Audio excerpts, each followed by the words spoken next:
ta shpërndosur pikpamjen për luftën dhe lirinë.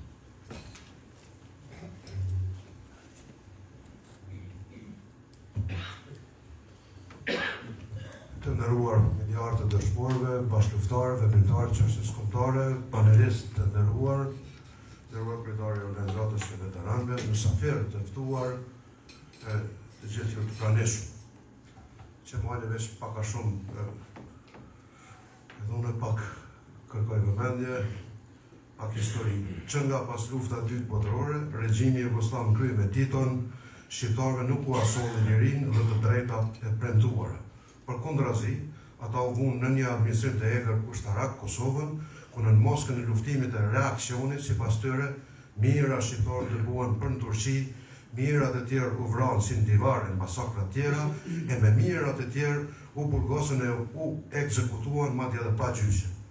Një popull i tërë persekutohej, u rëmbehej buka, gojes, mielli, mogje, u vjeshin taksat të rënda e masat e tjera, për t'u avështirësuar jetën deri në atë pikë sa të heqnin dorë nga trojet e veta e të iknin një minutë më parë. Përveç masave të rënda ekonomike dhe sociale, regjimi i ashtu quajtur i ri Jugosllav na mori pronat, na konfiskoi pasurinë dhe na përndoqi e nuk nga zez pa na bërë. Në fakt, kjo ishte pjesë e planit të ripushtimit, ku parashihej të shuhej çdo shkëndijë e rezistencës, të thelloheshin sa më shumë buajtë dhe varfëria dhe të zhveshej ky popull nga çfarëdo mundësie për t'i kundërvënë regjimin. Aksioni për ta bërë sak popullin tonë me masat e egra dhe me mjetet dhunës vazhdoi edhe me aksionin famkeq të mbledhjes së armëve të viteve 56-57 si pjesë e platformës për të shtypur e shfrytzuar dhe për të pamundësuar angazhimin e shqiptarëve për të ndryshuar gjendjen e tyre të mirë.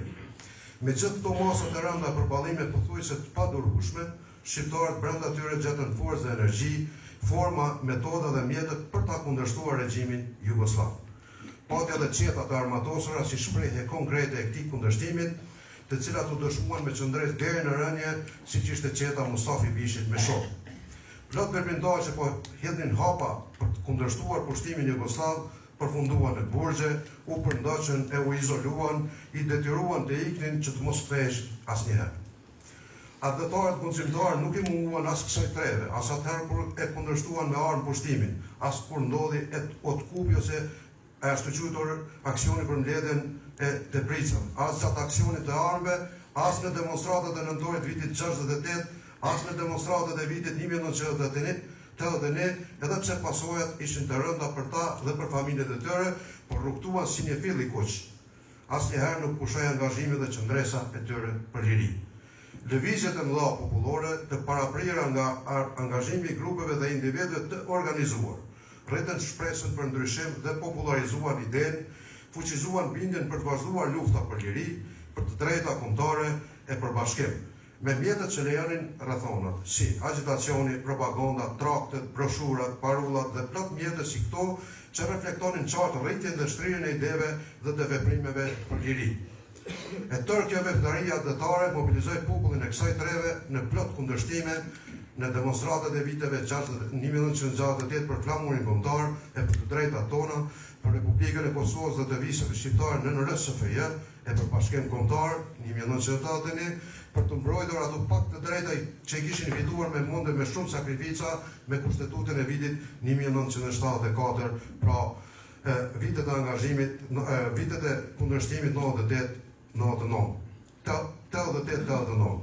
Por në këtë frymë, demonstratat e fillim vitit 1990, po ashtu u bën gjithë popullore në këtë trevë, kishin marrë hove. Si të tilla ato u përgjakën me 4 dëshmuar të rënë në Brestac, me dhjetrat plagosën nga kjo përballje me forcat e milisisë speciale, në të njëjtën kohë me arrestimet dhe dënimet e dhjetra pjesëmarrësve në këto përpjekje, por sa ato rritën revoltën dhe mobilizuar plot trinjë të reja që gjejnë forma të tjera për ta organizuar veprimtarinë e fshehtë. Në Kosovë, në këto vite dominonte politika që kërkonte liri me mjetet bashkësorë, por që nuk e ndaloi pushtuesin të intensifikojë dhunën për ndjekjen dhe shtrëngimin e zinxhirëve ndaj popullit tonë. Përkundër masivitetit që kishte lëvizja bashkësore, populli vuante e i shkelej me çizme çdo e drejtë.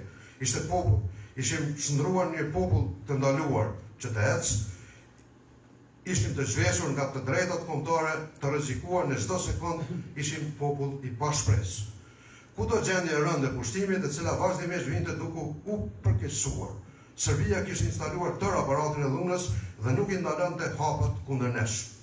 Në kërkim të gjetjes së mënyrave për kundërvënie, ishte aktive dhe organizuar Lëvizja Popullore për Republikën e Kosovës, lëvizje me trashëgimi e traditë patriotike në këtë trevë, e cila përkundër rrethonave komplekse të dominimit të madh të alternativës paqësore përpiqej të organizohej sa më mirë, teksa armiku sulmonte çdo qelistë të qendresës, duke i burgosur veprimtarët, duke i përndjekur e përzën ata nga dëll. Në të tilla zhvillime, në mars 93, lindje u zhvillua edhe lëvizja kombëtare për çlimin e Kosovës, e cila po ashtu që shumë aktive dhe organizuar mirë në këto anë.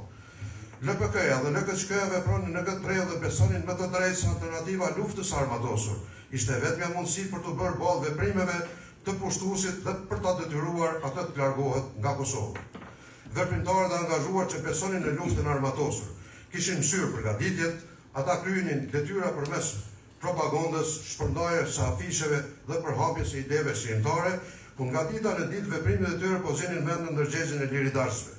Radhët po ngjesheshin, po forcohej brezi luftarëve që besonin se liria do të fitohej vetëm me grykën e pushkës.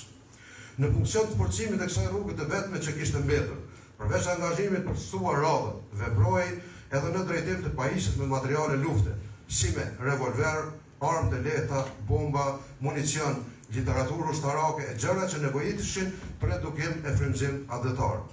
Brezi adëtarëve që punonte për luftë, mësiu kalimin në përshtigje të vështira të kufirë të dhunshëm për shtetin tonë, për të pajisur e furnizuar.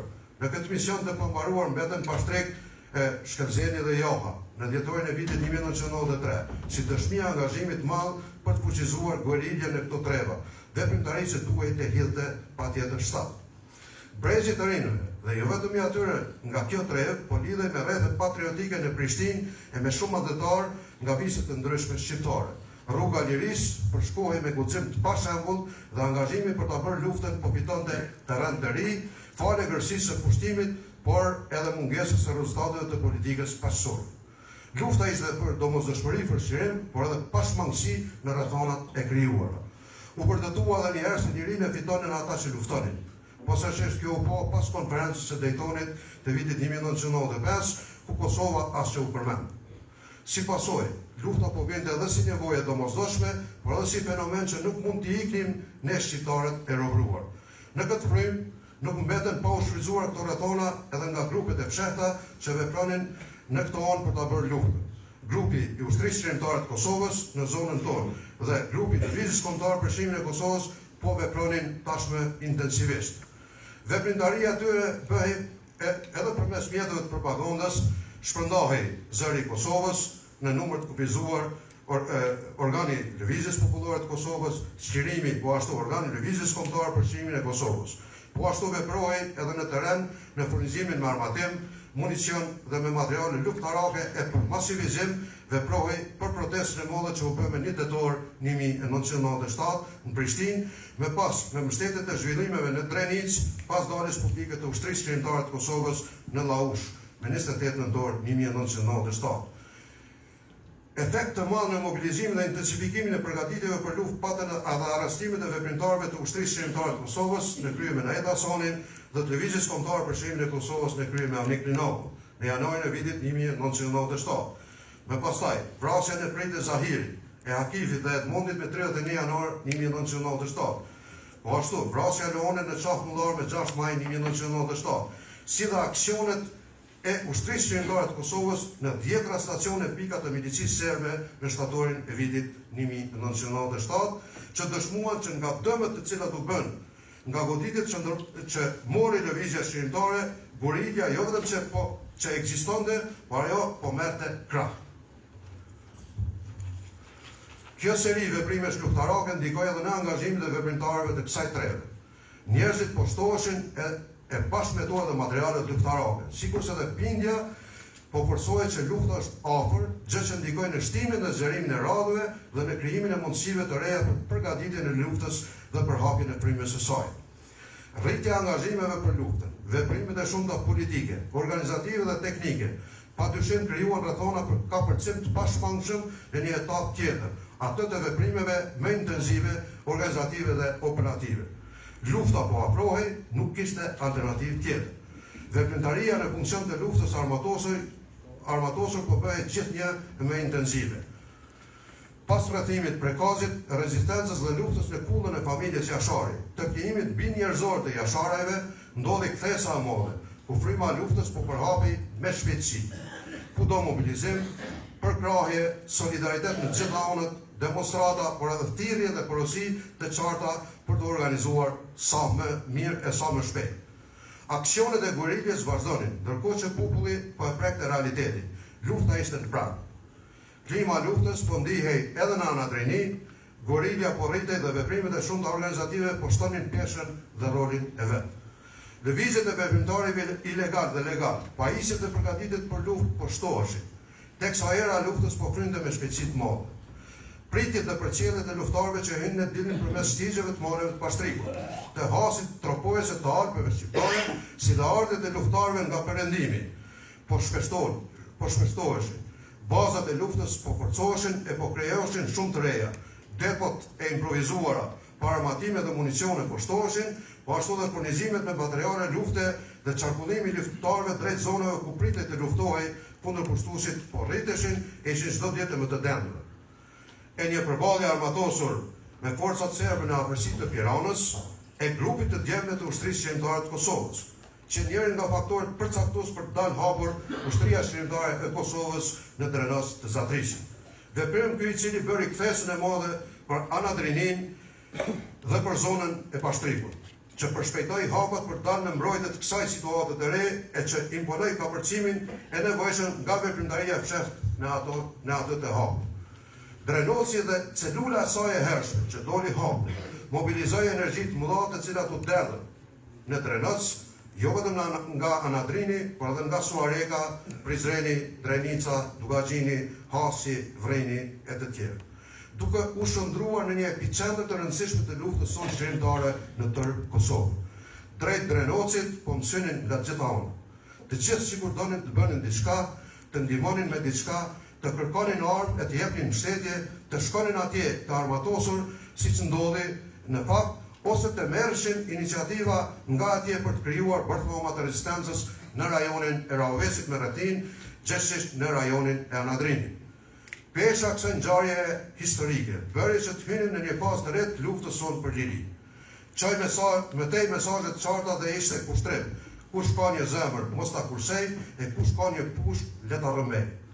Pra deri te dalja e ushtrisë shqiptare të Kosovës në Drenos, ka ndodhur një marrje e madhe veprimeve, i angazhimit vazhdueshëm dhe i kontributit të brezave në etapa historike. 26 prillit tashmë është ngjarje për masave historike, si nga pikpamja ndikimit të madh që patin në luftën tonë, por për masat e shtrirën e gjerë që patit përtej Anadrinis dhe rolit jashtëzakonshëm që kishte edhe për aktivitetet, angazhimet, si dhe peshën e rëndë që ka mbajtur mbi supe gjatë luftës në Anadrini, në Pastrik dhe në zona tjera të luftës shqiptare në Kosovë.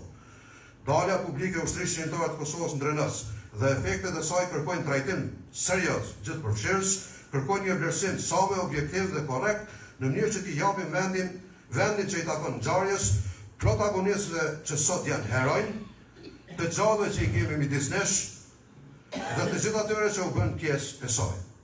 Ua kemi Bërgj, Mensur Xhiberi, Bedrësh Gashi, Fehim Gashi, dëshmorëve, por edhe shokëve tënë që janë krenarë sot, e përgjithmonë për rolin dhe kontributin e dhënë për lirinë e Kosovës.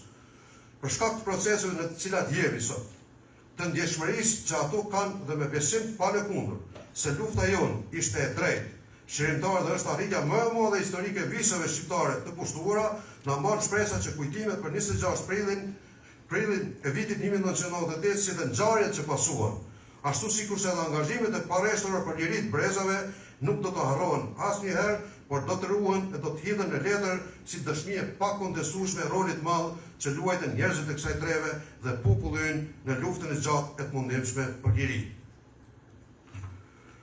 Në 27 vjetorin e daljes publike të ushtrisë shqiptare në Drenos, shprehim vlerësimin më të lartë për këtë akt historik të atletarëve si një dëshmi e punës së madhe që u bë deri me 26 prill, do që ndryshoj rrjedhat e jetës në këto treva, sikur që pakton katërcifërisht edhe mobilizimin e resurseve të shumta njerëzore dhe materiale në funksion të luftës shërimtare, në ecurinë e luftës, në përballimin e përbashkët të vështirësive dhe që ishte treguesi qartë për shpirtin vetmos të luftarëve tanë trima, që betejë pas beteje e fituan luftën duke dëshmuar përkushtjen dhe gatishmëri për të luftuar për liria ndeke që të jetojmë ne dhe brezat që vinë të lirë përjetësisht. Lavdi dëshmorëve të komit, gjithë të rëndëve për liri, rroft 26 prilli, dita e daljes publike të ushtrisë shqiptare të Kosovës.